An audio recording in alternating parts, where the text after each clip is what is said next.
Tsawa to ti mga pangga, madayaw na doon ka na to tanan. So, basta kay doon, bago ko ginilabhan, gining okay-okay na ipalit ko sitong Sabado, i-haul ko na ka para kamayon, no?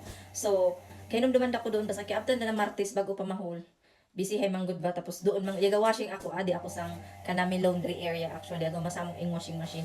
So, first, naapakita ko kamay yung mga pangga is gini gayud mga pangga, ang pay kanaan, price tag, kay mga okay-okay nga ni, ang gayud yung wapakagamit, ang pay mga tag naan, so, ang ngini. So, ngini mga pangga, Tom Taylor in kanaan brand. So, in original price na ang mga pangga is 59.99 euro. Kung sang shop mo pa ito agay. Na kay, sang okay mga pangga, siguro yung close in shop, tapos gusto lang nila i-dispose agay, baligyan nila ng barato. So, 3 euro lang yung palit ko sinin. Iyan lang sang more than 200 pesos, o diba? Baga sa yung save. So, sa mahilig mag-ukay, basta kay jackpot agaw. Tapos, ngini isa, very nice. So, shalin in ka na ang dating. So, ngini isa mga pangga is Carla G, hindi daw sinuyaan amo na nga si ante. 3 euro isang ngini, ganahay.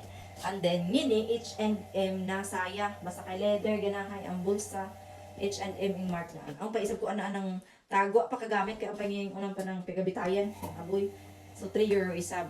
Tapos, ngini, kapaduhi ako magkuhan. Kay 1 minute lang dapat yung video.